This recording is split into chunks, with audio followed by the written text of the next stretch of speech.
Hi, I'm Ted, part of the engineering team here at SVR Tracking, and I've been installing tracking and telematics devices on everything imaginable for 25 years. As a mobile electronics certified professional, or MECP first class installer, I know a few tips and tricks that make your installations go faster and become more professional. Okay, let's go into today's episode.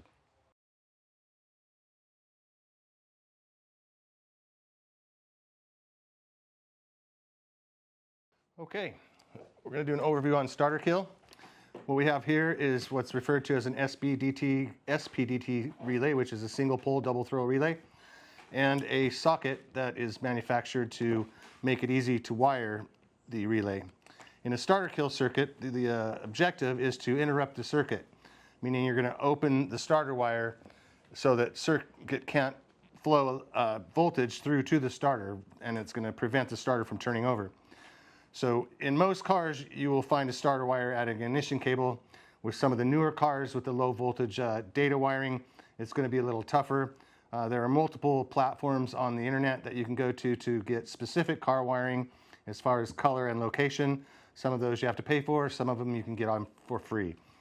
Once you've located the starter wire, you do so with a voltmeter to verify that it only has voltage in the crank position. So when you start your car, if it's a push button start, your initial push is going to turn on ignition, and as it's held, it will crank the starter. The wire that you're looking for will only have 12 volts on it when the starter is cranking. So your objective is to find that wire and cut it in half. Once you've cut it in half, you're going to have two sides. We refer to those sides as the starter side and the key side. The key side is the one that comes directly from the key cylinder, and the starter side is the one that goes directly to the starter. When you're hooking up a starter kill relay using an SPDT relay, you've got these two heavy gauge wires and typically a smaller thin wire. The two heavy gauge wires are going to be your key side and starter side relay wires.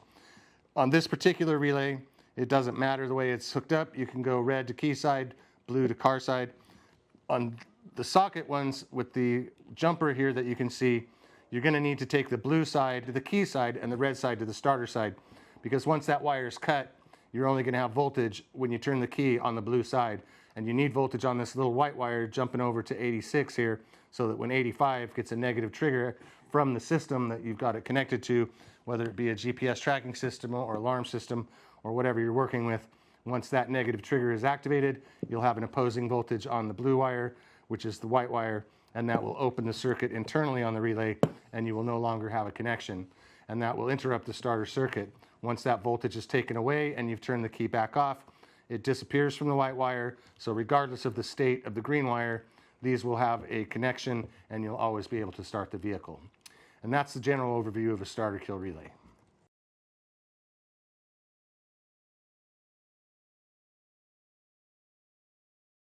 There are many platforms on the internet that you can look up the specific vehicle for location and color. As I stated, some of those are going to cost you money to join, some are proprietary, and then there's quite a few of them out there that you can find for free, especially on forums. If you look up some forums of your specific vehicle, somebody on there will know and have already found it.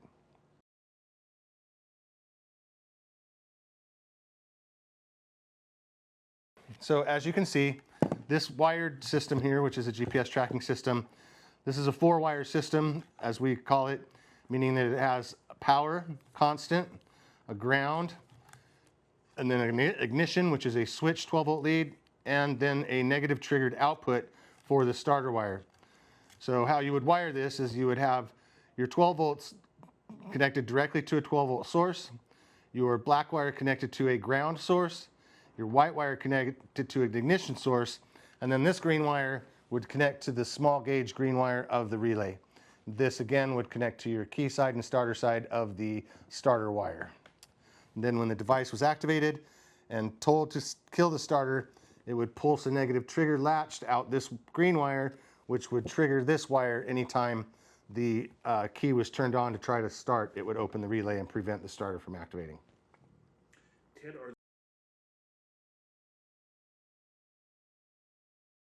So typically you can see that they come on the socket with about a foot of extra wire.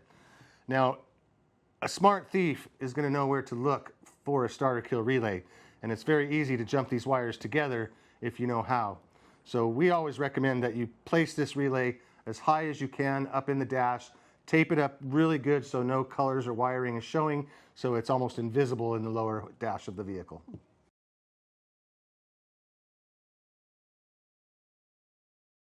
Any gas or combustion motor is going to require a starter to start it, and that starter is going to have the same circuit as a vehicle would.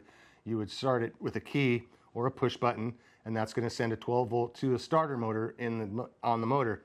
All you have to do is interrupt that wire, and it's going to serve the same purpose in any ATV, snowmobile, water ski, whatever you have that has that starter can be interrupted with a starter kill, as long as you have a negative output to trigger that relay when you want it active.